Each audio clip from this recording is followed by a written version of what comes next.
문제가 이제 어디서부터 비롯되냐면은 하나님을 떠나는 데서부터 우리의 모든 문제는 시작이 되죠. 이 가인은 하나님 앞에 죄를 범하고 여호와 앞을 떠나서 에덴 동쪽 이 노 땅에 거주하더니, 이렇게 창세기 4장 16절에 이렇게 말씀하고 있습니다. 여러분, 인간이 하나님을 떠나는 것은 우리가 죄가 있기 때문이고 하나님이 두렵기 때문입니다. 죄가 없고 두렵지 않으면 늘 그곳에 머물기를 원해요. 가인은 하나님이 두려워 이 성을 쌓고 삽니다. 오늘도 이 사람들은 하나님을 떠나고 교회를 떠나고 이 말씀을 떠나서 살아갑니다. 이것이 인간의 어떤 본성일지도 몰라요. 네. 하나님을 떠나면 여러분, 가치 기준이 분명하지 못합니다. 옳고 그름을 정확하게 분간하지 못합니다. 참과 거짓, 선과 악에 대한 명확한 기준이 없다는 것이 문제죠. 하나님 안에 있을 때는 선과 악이 분명하게 보입니다. 진리와 비진리를 여러분 쉽게 구분할 수 있어요. 하나님을 떠나서 이 세상으로 들어가면 그때부터 이제 이 혼란 속에 빠져들게 되는 거죠. 여러분, 이 사사기 시대를 보십시오. 사람들이 어떻게 삽니까? 자기 소견대로, 자기 옳은 대로 살아갑니다. 내가 이해하지 못하면 그냥 다 등 돌리고 내가 이해하는 쪽으로 다 달려가요. 자기 소견이 하나님의 뜻보다 더 우선됩니다. 소돔 땅을 보고 여러분, 노아 시대를 한번 보세요. 사람들의 주장이 강해지고 하나님의 뜻이 드러나지 못하면 세상은 깊은 혼돈에 빠집니다. 오늘날 우리 시대도 깊은 혼란에 빠진 것은 사람들이 하나님을 떠나서 살기 때문이라고 봅니다. 우리가 살아가는 세상을 돌아볼 때 19세기, 20세기에는 절대적인 진리와 선에 대한 기준이 있었어요. 옳다는 것은 옳고 틀리다는 것은 틀렸다고 믿었습니다. 네. 그런데 21세기 이 탈현대화 시대에 우리가 들어오면서부터 이제 모든 가치 기준이 이제 막 흔들리게 됐어요. 네. 19세기, 20세기에는 어떤 진리를 딱 정해놓고 그렇게 살았는데 21세기 들어오면서 이제는 절대적인 진리와 선에 대한 기준들이 되게 모호해지고 아예 없어졌다라고 표현할 수밖에 없는 그런 지경에 이르게 됐죠.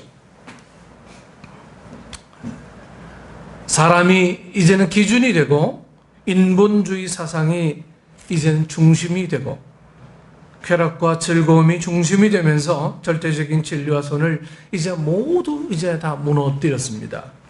과거에 진리라고 믿었더라도 다양한 해석을 거기에 막 붙입니다. 그리고 여러 가지 주장을 가하면 진리가 무너지는 그런 시대가 되었어요. 사람들의 주장이 진리는 아니지만 자기 나름대로 다 일리가 있어요. 그래서 혼란이 생기고 갈등이 일어나는 것입니다.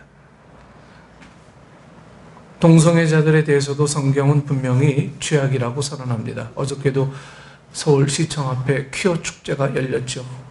예, 무지개 색깔 옷을 입고 모자를 쓰고 이 동성끼리 이 서로 키스하고 손잡고 인권 얘기를 운운하면서 그렇게 서울시청 앞에서 이 퀴어 축제를 엽니다. 정말 난잡하고 보기에 참 눈뜨고 보지 못할 정도의 그러한 모습으로 대중 앞에 인권을 앞세워서 그들은 섭니다. 전에는 감히 어떻게 대중 앞에 나설 수 있었습니까? 감히 나설 수가 없었어요. 자기가 이 동성애자라고 얘기하는 그 순간부터 사회로부터 다 격리되니까 나설 수가 없었던 거죠. 네. 그러나 이 세계적인 추세는 동성애자들도 이제 인권을 보호해 줘야 되고 그들을 긍휼히 여겨야 된다는 막 흐름이 생기게 됐어요. 한 수 더 떠서 신학교에까지 동성애자 모임이 생겨나기 시작했습니다. 죄악에 대해서 자꾸 접촉하다 보면요, 나중에는 이 마음이 무뎌지게 되고 감각이 둔해져서 그게 정말 죄악인지 아닌지 모호하게 됩니다. 모호하게 돼요. 이 스나이퍼라는 영화를 보면 이 선임 이 스나이퍼가 후임 스나이퍼에게 교육을 시키는데 후임이 이제 저격을 하게 해요. 근데 이 방아쇠 손가락으로 당기기만 하면 내가 저격 대상이 타켓이 죽는데 갈등을 하는 거예요. 너무너무 쏘는데 갈등을 하는 거예요. 정말 죽여야 될지 그냥 살려야 될지. 선임이 한 번이 어렵지 다음번은 쉽다. 아무런 감각이 없어진다. 네, 여러분 오늘 우리에게 이 죄악이라고 하는 것은 단 한 번이 문제인 거예요. 단 한 번이. 네. 감각이 둔해져서 그게 죄인지 아닌지 참 모호한 지경에 이르게 됩니다. 여러분 이단들의 활동이 과거에는 비밀리에 이루어지곤 했어요. 어떻게 감히 드러냅니까? 신천지요? 어떻게 드러내요? 근데 요즘은 뭐 신천지가 막 난린 거예요, 난리야. 신천지 이단은요, 공공연하게 자신들의 정체를 드러내고, 뭐, 대화하자, 뭐, 교리를 한번 비교해보자, 뭐, 이 얘기예요. 네. 진리가 진리답게 굳게 서지 못하기 때문에 이런 현상이 일어나고 있습니다. 우리가 믿고 있는 이 진리에 대한 문제가 우리 크리스찬에서부터 온전히 서지 못하기 때문에 비진리의 사람들이 한번 재보자, 길고 짧은 거 한번 대보자, 이렇게 막 우습게 여기고 덤벼드는 거예요. 이 혼란의 시대에 우리는 하나님의 진리로 더 굳게 무장을 해야 합니다. 하나님의 진리를. 그런데도 이 진리를 무장하자라고 하는데 정말 우리는 무장하지를 않으려고 그래요. 네. 하나님을 사랑하는 문제와 세상을 사랑하는 문제가 사람들의 마음에 막 갈등을 야기합니다. 하나님은 이스라엘 백성들이 가나안에 들어가면 하나님을 떠나 우상을 섬길 것을 염려하셨죠. 눈에 보이지 않는 하나님을 사랑하는 것보다 눈에 보이는 우상을 섬기는 것이 더 쉽기 때문이었어요. 북쪽 이스라엘 왕조는 이제 이 아수르 제국에 의해서 멸망을 당하자 이 북쪽 지역에는 여러 나라 족속들이 막 이제 우상을 가지고 막 들어오게 되는 거예요. 바벨론 사람들은 숫꽃 분옷을 만들었고 굿 사람들은 이 네르갈이라고 하는 이 신상을 만들었고 하마 사람들은 이 아시마를 만들었고 이 아와 사람들은 나파스를 만들었어요. 모두 이 우상의 이름이에요. 온갖 우상들이 이제 들어오게 됩니다. 사람들이 우상을 만들어 섬기는 것은 이 세상에서 잘 살아보자는 욕구가 그 안에 드러난 것입니다. 이 세상에서 복을 받고 살자는 거예요. 눈에 보이지 않는 하나님보다 눈에 보이는 이 우상에게 복을 빌어 잘 살아보려는 욕심이 드러나 있습니다. 우상을 섬기는 마음은 세상을 사랑하는 마음입니다. 이 세상을 사랑하는 것은 유한하고 제한적이고 끝이 보이는 삶입니다. 여러분 영원하지 않아요. 순간적인 삶을 붙들고 사는 것이 이 세상을 사랑하는 삶입니다. 여러분 하나님은 영원하신 분입니다. 하나님의 자녀들도 하나님과 함께 영원히 살도록 창조되었어요. 하나님 품 안에 있는 자들은 누구나 영원을 맛보며 살 수 있습니다. 오늘 아침에 우리 교회 학교 학생들에게 하나님은 우리의 기도를 다 들어주십니까? 물었더니 어떤 아이가 이렇게 대답해요. 이 지구상에 인구가 너무 많아서 하나님 다 들어주실까요? 네. 하나님이 수십억의 이 인구를, 이 기도를 어떻게 다 들어주세요? 여러분, 우리가 하나님에 대해서 늘 나같이 생각하니까 우린 그런 마음이 들죠. 여러분, 창조자 되심을 기억하는 우리 성도들 되기를 축원합니다. 창조자 되심. 네. 1대 70억이 아니고요. 1대 1이에요. 하나님과 나와의 관계에서 이해가 돼야 돼요. 그래서 하나님 품 안에 있는 사람들은 누구나 영원을 맛보며 살 수가 있게 되는 거죠. 요한복음 17장 3절에 영생은 곧 유일하신 참 하나님과 그가 보내신 자 예수 그리스도를 아는 것이니이다. 이렇게 말씀하고 있죠. 여러분, 이 영원이라는 것이 아주 특별한 것이 아니라 우리 하나님을 알고 예수님을 믿는 것이 영원과 연결되는 삶이라는 것입니다. 이 세상의 것은 모두 이 세상과 함께 소멸되고 다 사라져요. 사람이 만든 우상도 사라지고 사람이 만든 문화와 예술도 다 사라집니다. 그러나 하나님을 아는 지식과 하나님을 신앙하는 믿음은 천국 갈 때까지 여러분 사라지지 않습니다. 하나님과 나의 관계는 끊어지지 않아요. 내 생명이 없어져도 그 관계는 끊어지지 않는 거예요. 하나님의 세계에는 사라짐이 없습니다. 사라짐. 여러분, 장례식 가면 참 은혜 받는 사람들이 많아요. 왜 그럴까요? 장례식 가면요, 그곳에 참석한 사람들은 죽음을 통해서 영원을 사모하니까 그런 거예요. 영원을 사모해서. 아, 이것이 끝이 아니구나. 이걸 알기 때문에 장례식 가면 막 은혜 받는 거예요. 오히려 내가 위로해 주려고 노력하는 사람들이 되는 거고요. 하나님의 세계는 사라짐이 없어요.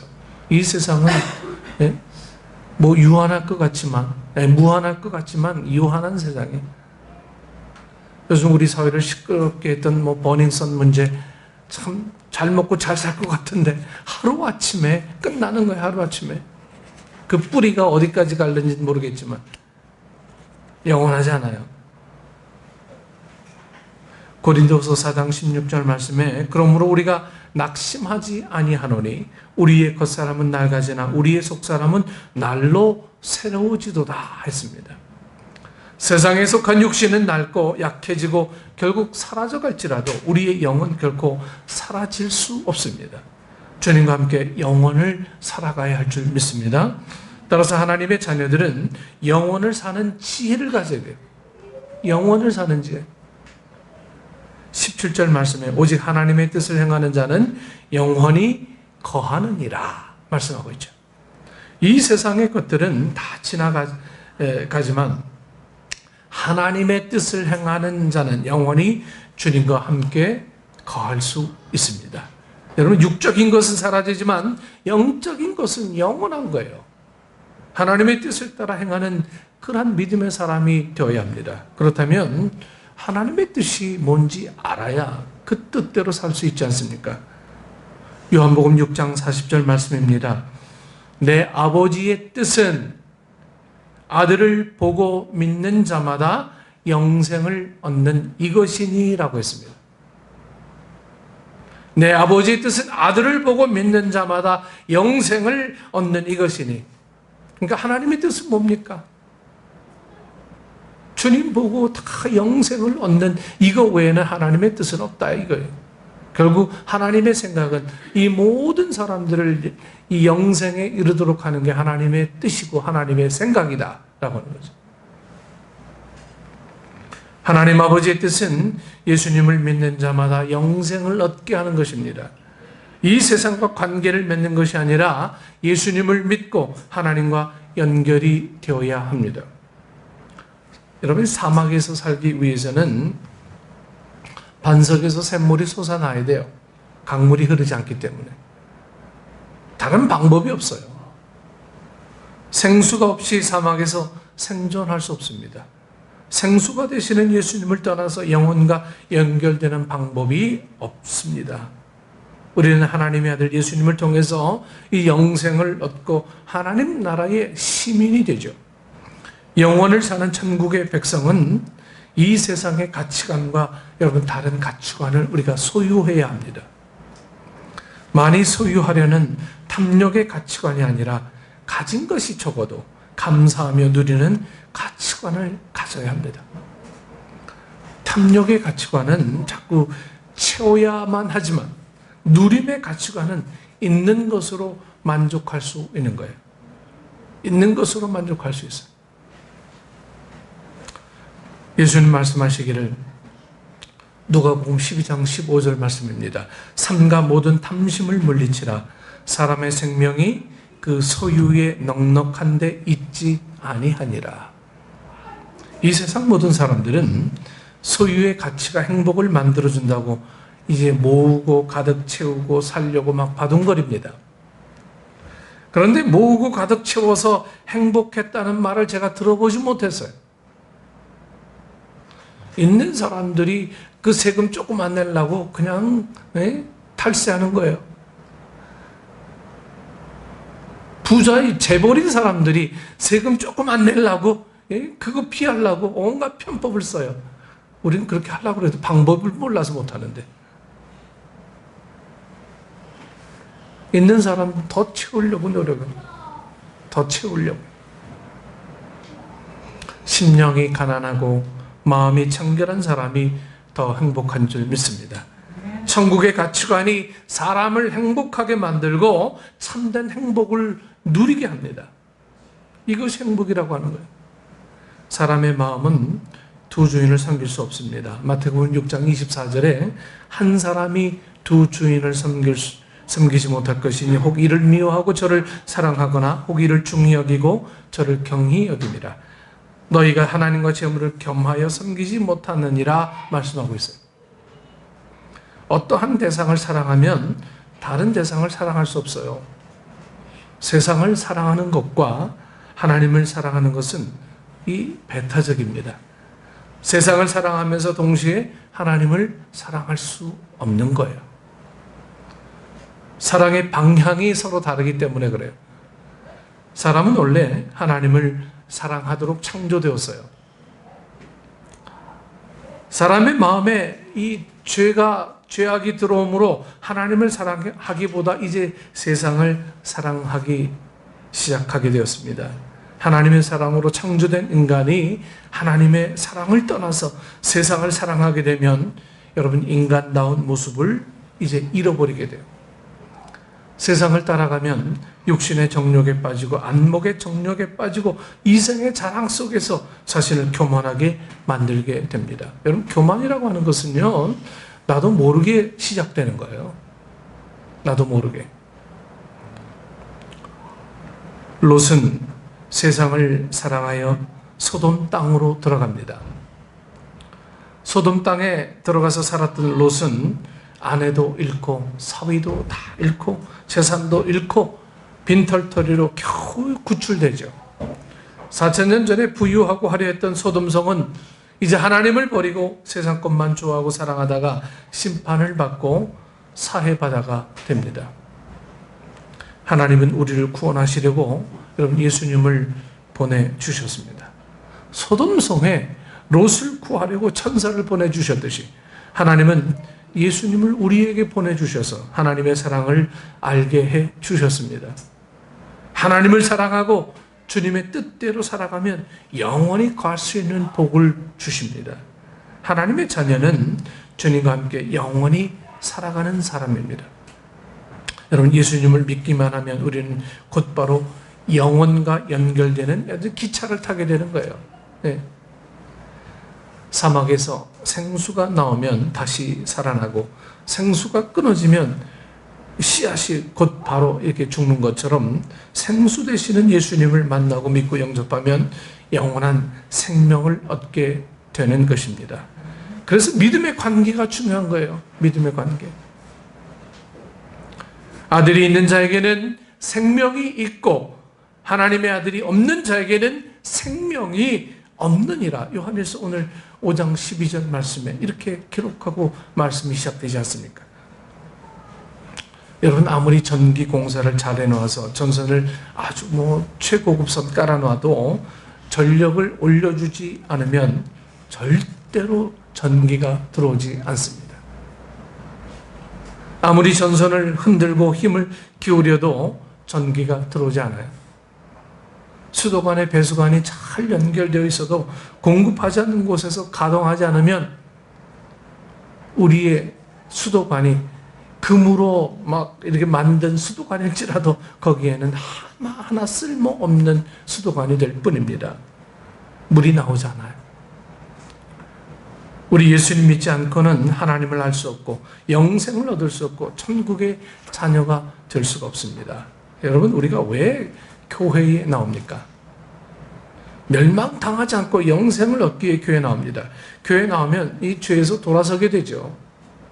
하나님을 믿지 않는 사람들과 같은 시대에 살고 있지만 그들과는 다른 삶을 살고 있습니다.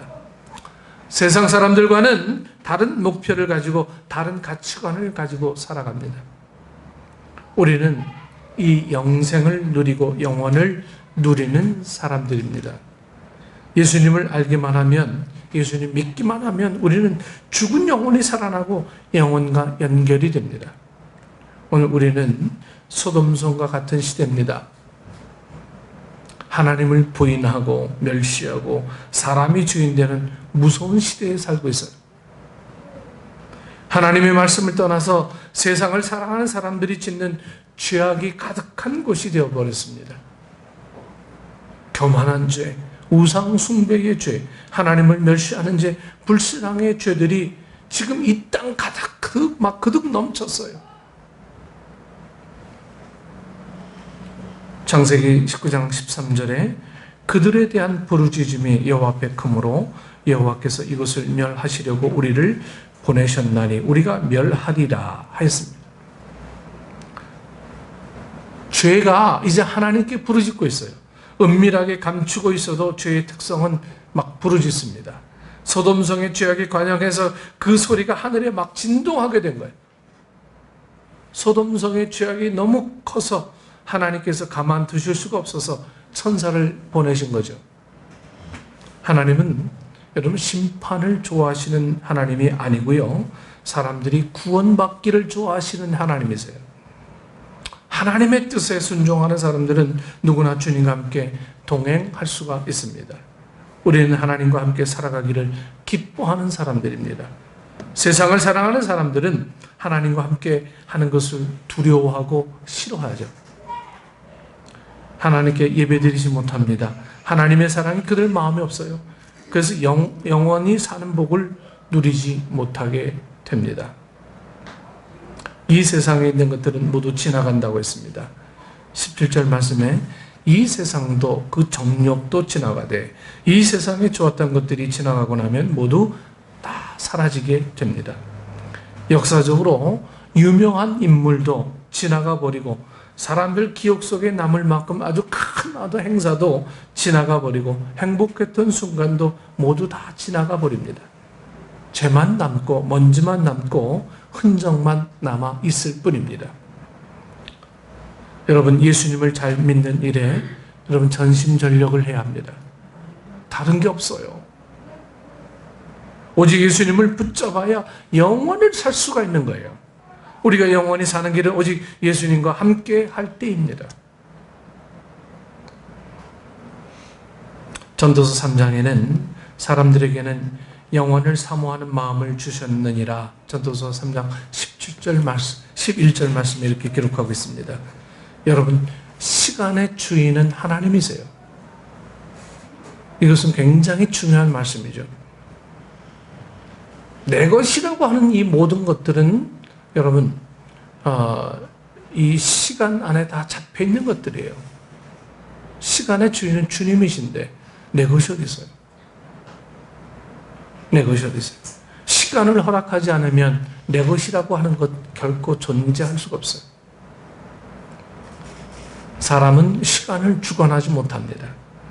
하나님께서 각 사람에게 주신 시간의 한계를 알고 살아야 합니다. 하나님은 과거와 현재와 미래의 주인이 되십니다. 그런데 예수님을 믿는 사람들에게 이 시간을 뛰어넘는 영생을 주셨어요. 사망의 시간이 지배하는 곳에 영생의 시간을 심어 주셨습니다. 하나님의 자녀들은 예수님과 함께 시간의 제약과 한계를 뛰어넘을 수 있게 되었습니다. 예수님을 믿고 예수님과 함께 사는 사람들은 이 세상의 시간을 넘어서 천국의 시간인 영혼을 향하여 나아갈 수 있게 되었습니다. 고린도후서 4장 18절 말씀에 우리가 주목하는 것은 보이는 것이 아니요 보이지 않는 것이니 보이는 것은 잠깐이요 보이지 않는 것은 영원함이니라. 오늘날 이 장소시대의 사람들은 90세 혹은 100세까지 노후를 설계합니다. 퇴직금이나 연금 같은 것으로 어떻게 살 것인지를 계획하게 됩니다. 그러나 천국에서 영원히 사는 문제에 대해서는 계획하지 못해요. 내 노후를 어떻게 살까? 그건 계획하는데 천국을 어떻게 준비할까에 관해서는 우리가 계획이 안 서는 거예요. 영원을 사는 천국의 삶은 우리들이 이 땅에서 어떻게 살았는가에 따라 좌우되죠. 마태복음 6장 20절 말씀입니다. 오직 너희를 위하여 보물을 하늘에 쌓아두라. 거기는 좀이나 동록이 해하지 못하며 도둑이 구멍을 뚫지도 못하고 도둑질도 못하느니라. 여러분, 하늘나라에 투자하는 사람들이 지혜로운 사람인 줄 믿습니다. 영원히 거하고 주님과 함께하는 그곳에 투자하는 것이 참된 지혜가 됩니다. 이 땅은 나그네의 삶이기 때문입니다. 영원을 살기 위해서 이 땅에서 미리 준비하는 거예요. 지난주에는 지난주에 장례를 준비하기 위해서, 죽음을 준비하기 위해서 저하고 우리 사모하고 병원을 방문했습니다. 참 처절하게 그 마지막 이 목숨 붙어있는 그 순간에도 아들의 마음이 뭔지 아세요? 아버지가 영혼을 사모하는 그 마음이 되기를 원합니다. 그래서 들리는지 안 들리는지 모르지만 거기에다 성경 말씀, 우리 교회가 선물로 준 거 하나 있죠. 그거 틀어놓고 간절하게 영혼을 사모하는 기도를 드리기 위해 준비하고 있는 거예요. 그런데 반응이 없어요. 반응이 있으면 얼마나 확신 있고 좋겠습니까? 우리의 육신이 전부 다 늙어서 이제는 반응이 없는 그런 상황에서 그나마 한 줄기 영혼에 대한 이 사모함 때문에 아들은 그 영혼에 관해서 간절하게 기도하는 마음으로 성경 말씀 들려주고 있는데 그 육신은 뭡니까? 들려줘도 들리지가 않는 거예요. 물론 영혼이 들을 수 있어요. 하지만 그 지혜로운 삶은 내가 응답하는 거예요. 우리가 건강할 때, 우리가 삶의 여건들이 마련되어 있을 때 우리가 응답하는 믿음의 삶이 되면 여러분 얼마나 하나님 기뻐하시겠어요? 하늘나라에 투자하는 삶은 여러분 보이지 않는 것 같지만 그것이 오늘 우리의 삶을 이끌어주는 하나의 큰 에너지가 된다라고 하는 거예요. 근데 세상 사람들이 이걸 몰라요. 네, 이걸 몰라요. 그냥 이 세상에서 아둥바둥 살다가 그냥 죽어가는 거예요. 영혼도 없이요.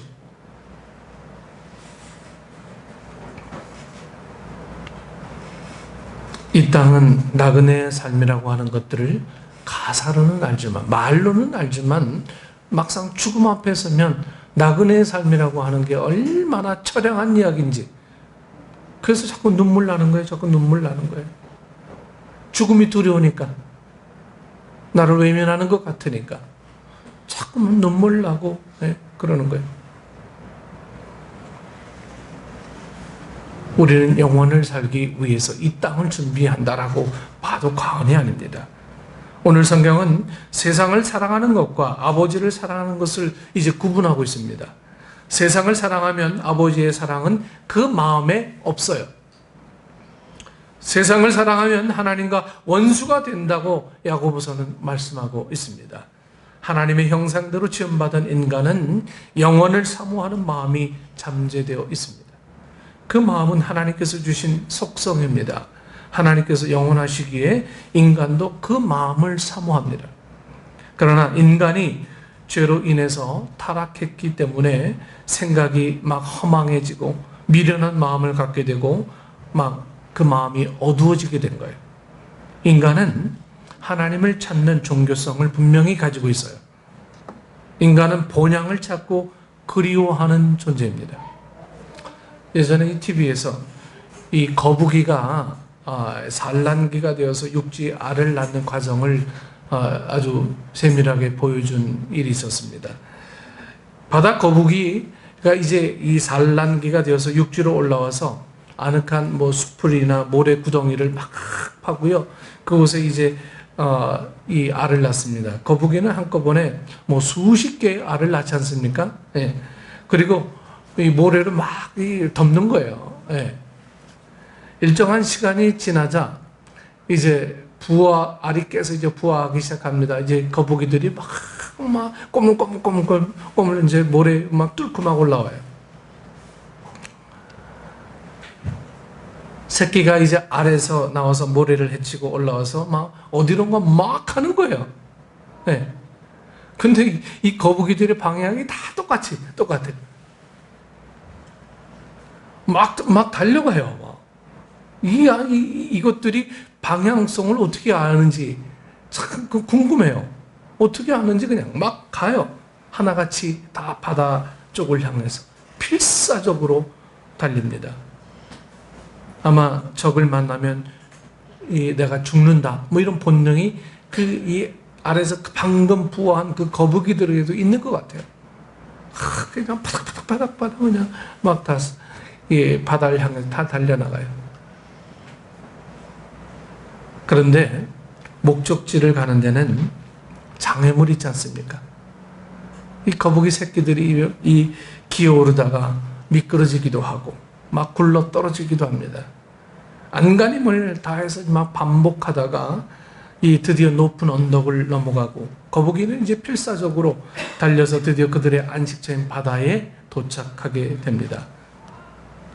하나님께서 거북이에게도 이 삶의 본능을 주어서 바다를 향해 막 달려가게 됩니다.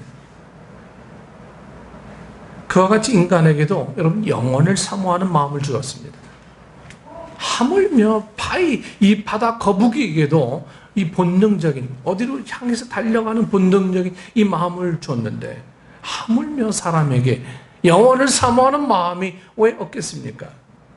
우리 인간은 영원한 하나님 나라를 향해 달려나가야 돼요. 근데 유일하게 사람만큼은 역행하려고 하는 이 마음들이 동시에 있어요. 참 아이러니하죠. 하나님께서 가장 사랑하시고 하나님께서 이 사람을 구원하시기 위해서 예수님까지 보내주셨는데 이 사람의 마음은 이 거북이처럼 본능적으로 바다를 향해서 무조건 달려나가는 그러한 본능보다 우리에게는 역행하려고 하는 이 마음이 있어요. 어쩌면 이게 우리에게 복이 되기도 하고 우리에게 저주가 되기도 하죠. 여러분, 주님 주신 이 은혜의 방향으로 달려나가기를 원하십니까? 그것이 곧 생명의 길인 것을 여러분 믿기를 원합니다. 여러분, 이것이 우리의 삶, 정상적인 믿음의 길을 가는 자의 삶이에요. 그렇지 않고서는 우리는 이 바다 거북이가 육지를 향해 달려가면 그 바다 거북이는 금방 죽어버리고 말죠. 우리는 영혼을 사는 존재입니다. 세상의 욕심의 마음을 빼앗기지 말고 예수님과 함께 영혼을 향해 날마다 찬양하며 우리 나아가는 우리 식구들 되었으면 좋겠습니다. 네.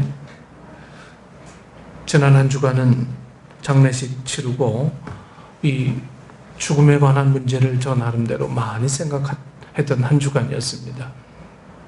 항상 이 죽음을 보면 내가 뭘 준비해야 될 건가 이런 것들에 대해서 아주 깊은 사색의 시간이 저에게도 있어요. 본능적으로 막 그렇게 됩니다. 전도사 때부터 장례식을 수백 건 제가 집례했었죠. 예. 이 대한민국에 장례식 안 가본 데가 없어요. 예.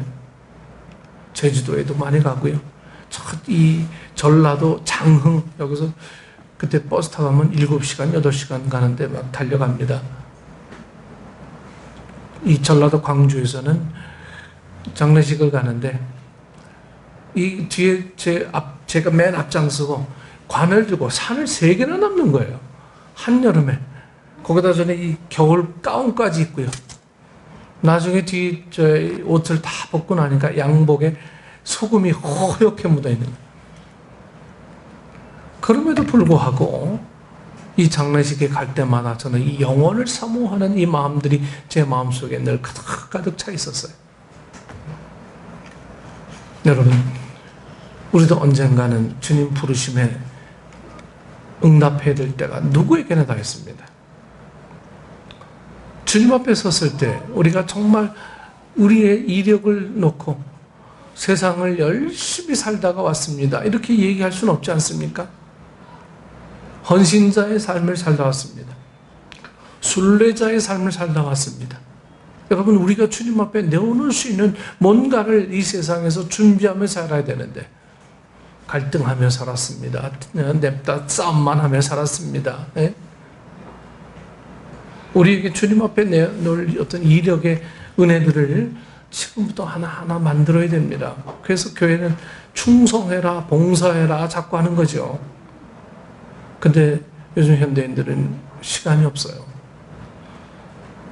전에 이 교인들은 한 40대, 30대 말부터 40대 정도 되면요, 교회 막 팔 걷어붙이고 뭐 전부 다 일했어요. 소도 잡겠다 막 이렇게 다 했어요. 근데 요즘 30대, 40대는 애긴 것 같아요. 안 하려고 들어요. 할 생각을 안 해요. 오늘 우리가 하나님의 은혜를 아는 존재들은요, 무조건 잘하는 게 중요한 게 아니고 하나님 앞에 나가는 거예요. 하나님 합니다. 좀 영혼을 사모하는 마음으로 살아갑니다. 이것이 오늘 우리에게 정말 믿음의 고백이 되고 기쁨이 되어야 되는 거예요. 그래서 수련회 갔을 때도 청년범 점점 한번 준비해봐라. 자꾸 훈련시키려고 하는, 뭘 한번 해봐라. 뭘 한번 해봐라.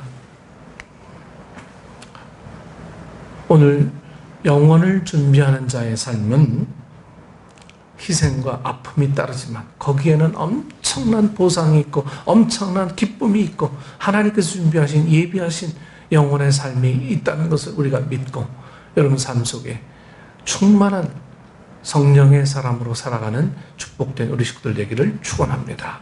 네, 기도하겠습니다. 아버지 하나님, 은혜를 감사합니다.